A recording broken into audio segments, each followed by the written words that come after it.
Thank you, Reverend Yazdi Contractor. That was an amazing week 4 of us spent back in Camp Chesterfield. We've been invited there by Reverend Hoyt Robinette, the psychic, and this was the time to come, and so we did. But my talk today is not about that visit. A hint about it is sort of given by the song that Barbara had us sing, Let It Be. A song from the 1960s, the Beatles, an extraordinary decade, and one that touched me personally and deeply. 50 years ago, quite some time, I was in San Francisco, waiting to start my first year at Hastings Law School. Torts, contracts, criminal law lay in front of me. But like what I thought was going to lay in front of me, it was not. The next year, I washed out of law school. I'd stopped going to classes. I was living on Haight Street, running the food concessions at the Avalon Ballroom, Janis Joplin, the Grateful Dead, Country Joe and the Fish. And when my law school class was graduating from Hastings Law School in 1969, I was finishing a 45-day sentence for sales of LSD at San Francisco County Jail. My life was not to be what I expected. It was to be far greater. And what I was to learn about life is that its valleys and its peaks were part of the great Dharma path of love itself, in a direction that I did not know where it was heading. The Haight-Ashbury was to give me a hint about that heading, as were the words you just sang, let it be. The words let it be did not come at the beginning of that era. They came at the end. When the tragedies that had happened, when the expectations once so high of a coming new age were met with reality of what we were to face in getting there. And the words let it be were to be succor to the soul on a journey that we each were on, even though we had no idea of each other's presence on that path. I remember the Haight-Ashbury, all this stuff about the age of Aquarius. I was there. And we didn't sit around and have meetings and let's talk about the age of Aquarius and give our little hands. And what do you think it is, Fred, who had just run away from home at the age of 12 from Minneapolis? No. People were living on the street. They were hustling. They were just trying to survive the tremendous, tumultuous aspect of those times. But I do remember James Baldwin and reading about what had happened when he came to the Haight-Ashbury. James Baldwin, the brilliant black writer, living in self-imposed exile in France, had been drawn back to the United States because of the civil rights movement and his desire to walk next to Martin Luther King and all those who were standing up for a life of equality. And when he was back here, he asked his friends, he said, listen, I want to go to San Francisco. I want to see what I've been reading about in the newspapers. I want to see the hippies and the Haight-Ashbury. And so James Baldwin did come to San Francisco, and he looked and he saw, and what he said was this: America will not stand for the insult that this generation is giving to them.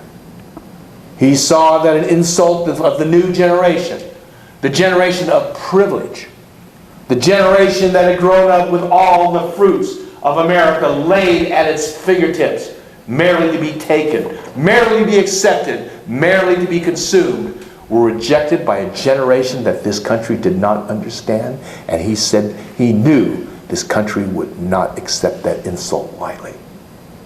They were to share the fate of his brethren, the black people. That was reinforced this year by a statement by John Ehrlichman 20 years ago.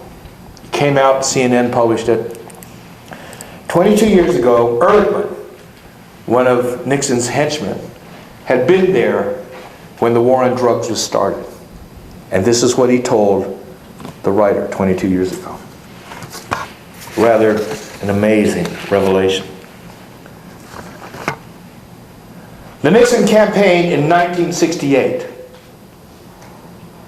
the 1960s, and the Nixon White House after that had two enemies: the anti-war left and the black people, said former Nixon domestic policy chief John Ehrlichman. You understand what I'm saying? We knew we couldn't make it illegal to be either against the war or black. But by getting the public to associate the hippies with marijuana and blacks with heroin, and then criminalizing both heavily, we could disrupt those communities, Ehrlichman said. And we could arrest their leaders, raid their homes, break up their meetings, and vilify them night after night on the evening news. Did we know we were lying about their drugs? Of course we did. That was 1968. 22 years later, the war on drugs is abating. The casualties have been intense, perhaps not more to the country that abandons its principles of equality and justice before the law. We have a lot of recovery to do. Nonetheless, those words that you had to sing, Barbara, "Let it be," were a part of the lessons we all have to learn. Let it be. Someday there will be a reason, and that reason, in my belief, is coming. The title of my talk, Christine asked yesterday, what's Daryl going to talk about? And I wasn't quite sure, so I turned to Martha, and an hour later I told her, Gettin to the Promised Land. The Promised Land is like the Aquarian Age. It's like the song Imagine that John Lennon sang. Imagine a world of peace, of love, joy, all that. That's the Promised Land. That's the Beulah Land. And when I was a hippie in the Haight-Ashbury, I wasn't quite sure it was going to happen. But I certainly was among those who heard the rumors. It was coming. I remember 10 years later, I was on a train in Inner Mongolia. And there were very few Westerners there. I was headed towards a rug factory. I was the largest buyer of hand-knotted rugs from the factory in Inner Mongolia. And on that train was this Jewish kid, and the rest were Chinese. And one of us had come out of the bathroom with some toilet paper on her heel. And the other person said, "That's like Saturday Night Live, Rosanna Dana Dana." That skit with the toilet paper on her heel. And there we were in Inner Mongolia, rolling on the floor, laughing about a Saturday Night Live skit. And he said, "What are you doing here?" I told him I was going to go visit a rug factory. I was the largest buyer. And I said, "What are you doing?" He said, "Oh, I'm on vacation." He said, "On what?" He said, I wrote that Hair, or one of those things, you know, the musical. And I looked at him and I said, "Oh, and you sold the movie rights, and they didn't do it the way you wanted, and you sued them, and with the money, you're here right now." And he looked at me with a shocked look on his face. I didn't believe in psychic stories back then. But that truly was what had happened. That's how he was in China at that time. But so we were to move through the Haight-Ashbury into, I used to tell people, I said, you know, we came here thinking we were going to change the world. We were fools. We were fools. All right? We were fools. Instead, we should have prayed for safe passage. All right? But what I didn't know was those years for each and every one of us, for those who were there and who were not there, were not going to be easy. Because change is never, ever, ever easy. And that's the title of my talk. Getting to the Promised Land. It ain't gonna be easy. But the Promised Land is there, and it's right in front of us. And we're 50 years closer to us now than it was when I first was in San Francisco in the Haight-Ashbury. That we're there. But what it's going to take is not what we thought, nor what we expected. Moses, I'm sure, rallied the Jews in in Egypt, and he says, "We're going to the Promised Land." They go, "Oh man, great, we're going to get out of here." Well, they got there. They ain't rejoicing about it a whole lot, are they? The Promised Land is never what we think it is. And the Promised Land is really the state of consciousness that is going to bring in the new world. But it is a state of consciousness that each and every one of us has to do for ourselves. There's not going to be a 2012 and all of a sudden we wake up and look, there's dancing in the street. People are singing. The armies put down their guns. No. Because we have found out in the last 50 years that we are in fact creators, that the world, especially our personal world, is a reflection of our own personal beliefs, and that the aggregate reality that we face as a collective is a reflection of the aggregate beliefs of collective humanity. It really shows there's a lot of work to be done. And what we're going through is a house cleaning. And the closer we get, the harder, the stronger those vacuums are going to go on. I keep my finger on the changes, and I want to read you something that caught my attention about the times that we're in. On June 26th, one of the little sites that I keep attached to is Tom Kenyon's. And Tom Kenyon channels, or he's in touch with an intergalactic group of consciousness called the Hathors. The Hathor is an Egyptian god. All right? And this is an intergalactic group of beings that have been channeling to him for 20 years, and I stay in touch with what Tom says. And I want to read you what the Hathors wrote on June 26th. 2 months ago. 1 month ago.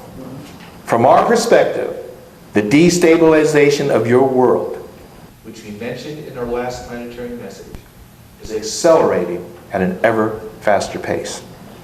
This is producing immense stress upon your biological, mental, and emotional realities. The shock waves of change that many of you are experiencing can be likened to the repotting of a plant that has become root-bound. For many of you, your psychological and biological roots to your current perceived reality are bound up. With some exceptions, most humans are finding the current transition that the world is passing through most difficult to contend with. Much of what you have believed to be true is being revealed as lies. Many of the institutions you counted upon to protect you are increasingly being unveiled as insidious. Interpersonal relationships are strained due to the simple fact that so many of you are stressed by the complex changes around you. Changes that seemingly you have no control over. This produces destructive patterns of response within your biology, meaning how your body is responding to the stressors, including your mental and emotional faculties. Returning to our metaphor of the root-bound plant, all sentient beings have psychic roots that connect them to their perceived realities. When a plant becomes too root-bound, it is unable to flourish.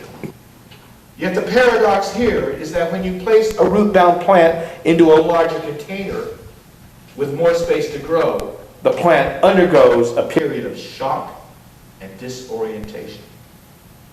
It takes a while for the plant to recognize that there is more space to spread out its roots. And while our comment may seem implausible to you, you are actually in the midst of greater opportunities for accelerated growth, due to the fact that the multidimensional space you are in is expanding, i.e., your pot is getting bigger. And yet your visceral experience may be that you are feeling more confined than ever. Our position regarding this odd paradox is that human beings, with some exceptions, tend to be slow in recognizing new spaces for growth. They get used to being root-bound and confined by the perceived reality. There is an innate laziness in human nature when it comes to the task of stepping into a new reality that is greater than has been perceived before. If you are one of the few human beings who is bold in the face of new realities, we salute you.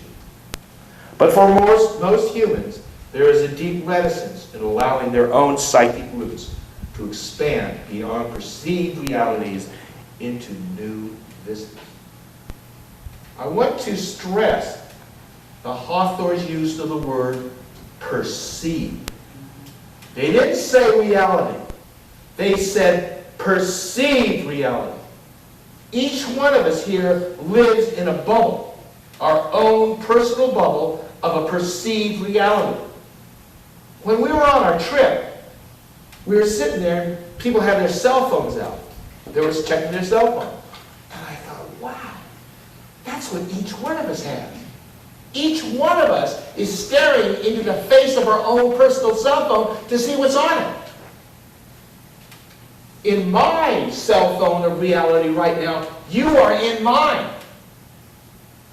And in your perceived reality of your own personal cell phone, I am in yours. And in each of our perceived reality of our cell phone, there is an accompanying app, a personal app, explaining to each and every one of us what is going on in that screen. Your app right now is telling you what I'm doing. My app right now is explaining to me why you were there. The miracle comes is when that app gets shut off. What we don't realize is that app has trapped us involuntarily into a perceived reality that is only perceived and is not true. What the miracle of the Haight-Ashbury did was shut off the app for a moment. And it scared the hell out of me the first time it happened. But I came back because there was something about being free of that application that answered a hunger in my soul that I did not know I had. What is happening to humanity now is that app is in the process of being shut off. Our response to it being shut off is dependent on our attachment to that application. The fear of walking away from that app is mainly because that app is our perception of who we are. I remember reading the Course in Miracles in 1979. I was on my way to Japan, and I'm reading that book, and it says, because of who you are, if you truly asked to be happy, you would be. And my mind goes, bullshit. You know, we all want to be happy. You know? But because the Course answered and asked questions I had no idea of, I kept reading. And it said, perhaps you should ask why you haven't asked to be happy. No, I didn't believe it. But there it was, the next sentence, so I closed the book. I closed my eyes. I was alone, and I said, why haven't I asked to be happy? The answer was immediate. The answer was, I was afraid of dying. But the explanation was immediate after that. It wasn't physical death, it was me! I knew that it was the me. I didn't know about the app, but it was the me that was afraid that if I actually got enlightened, or I would disappear. One of my sayings later was, believing myself temporal, I became afraid of eternal. This realization shocked me. For 10 years, for 12 years since the Haight-Ashbury, I had been reading incessantly, trying to find the truth. I had meditated. I, who loved meat, had given it up for a while, thinking I was going to see God if I did it. And what I realized was that if the door to enlightenment was there, and it said enlightenment, I'd be over here going, God's got me way out of this place. I would be as far away from that door as I could, pounding on the walls, screaming, this is hell, that's hell, I gotta get out, I gotta get out of here. I would not go by that door. Because I would be afraid of what would happen if I got out. Well, that was 1970. In between then and now, I've spent 7 years in prison. I've had ups and downs. I've made a lot of money. I've lost a lot of money. And now I'm a little beat up. And I'm going, man, maybe I ought to go through that door. I'm a little more willing. Some people call that surrender. Well, the Course in Miracles had something to say about that too. The Course said, you can't surrender. You're too afraid. And God would not ask of you what you cannot do. God would only ask of you what you can do. If you are willing to surrender, God will take that gift and transform it. And that's what I want to say here today, is we are that dweller on the threshold, afraid to enter that door. Afraid with a fear that we aren't even in touch with, but nonetheless is there. And that door is going to open. And it's going to open much like the Haight-Ashbury did for me in 1966. I sort of was willing to, but let me tell you, I got shoved. And that's what the Aquarian Age is doing. Whether or not you are ready to let go and shut up that tap, whether or not you want the change in the world of peace, love, joy, and abundance, it is coming. But because there's free will, the only question is, when do we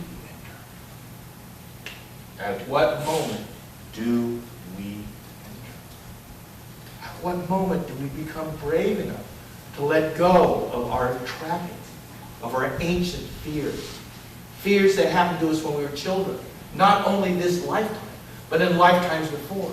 And not only what happened to us, but as aggregate cultures, as gender reactions, male and feminine. This history of the world has been tragedy.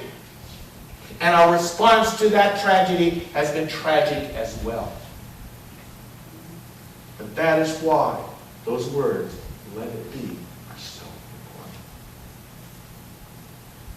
When we were on the trip, we watched the Republican convention. I don't know why. I hope I don't say it now. And there it is. And people are all freaked out about what's going on. And this morning, as I was thinking about my talk, the words came to me. What am I supposed to say? And my words are this. Don't fear fear. We are moving to a culmination and a resolution of ancient rivers of emotion. Ancient feelings that have not moved since the beginning of time.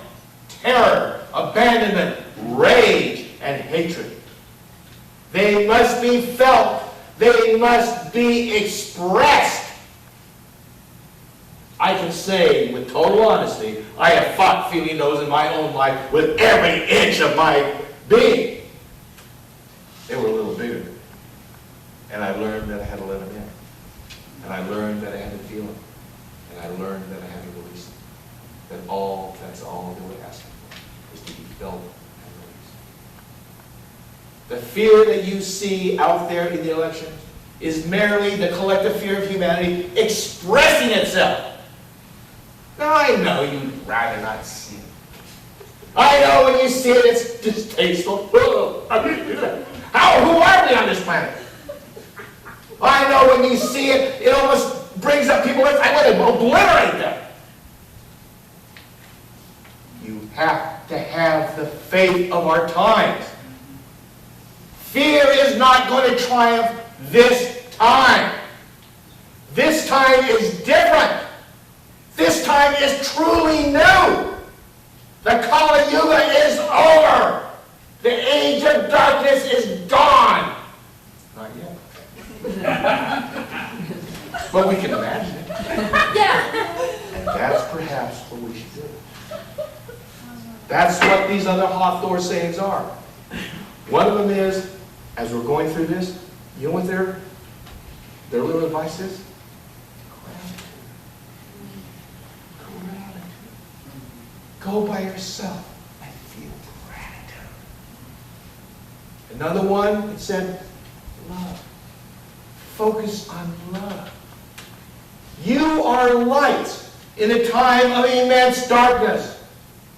But that saying, it's darkest before the dawn, is true. Your mind is telling you it's not coming. Your mind is scared. That's what the mind is for. It's the dump bin of our consciousness. But your heart tells you this is not so. That is our choice. So when you see the world as it is today, let it be. Namaste. Namaste.